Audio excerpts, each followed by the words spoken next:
Today on Animal Fact Files, we're discussing deep corals. Most people think of tropical waters and brightly colored fishes when they hear the word coral.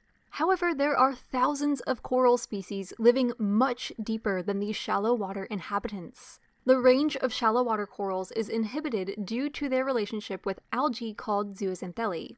Shallow water corals have formed this relationship with the algae in order to gain nutrients. Deep water corals, however, don't have this relationship and instead catch all their own food. Like shallow water coral, the basic form of the deep water coral is a polyp. A polyp looks kind of like a super tiny anemone, or George. They catch planktonic organisms and debris on their outstretched tentacles, which is then transported to the mouth and consumed.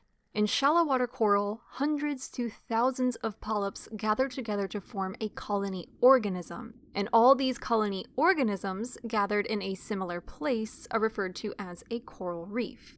Deep sea corals may also form reefs and colony organisms, but they're also known to live completely solitary.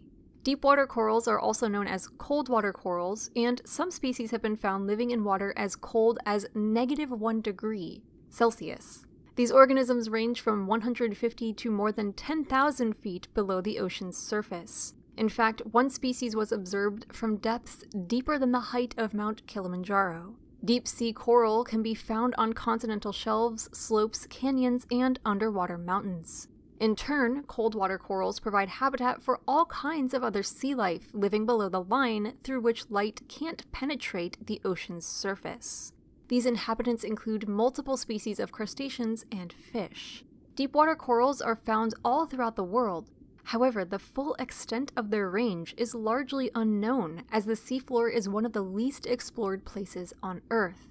In size, cold water corals range from as small as a grain of rice to colonies that reach more than 33 feet high and reefs that spanned 25 miles. They come in all kinds of colors, which seems a bit odd since many of them live where light doesn't even penetrate, so they can't be seen. They also form in many shapes, from fanned to branched to columned to feathered.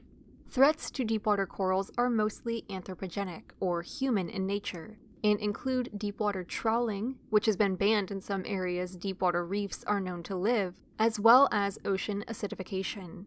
Damage done to these animals takes centuries to undo as they are quite slow growing, only maxing out at an inch of growth per year.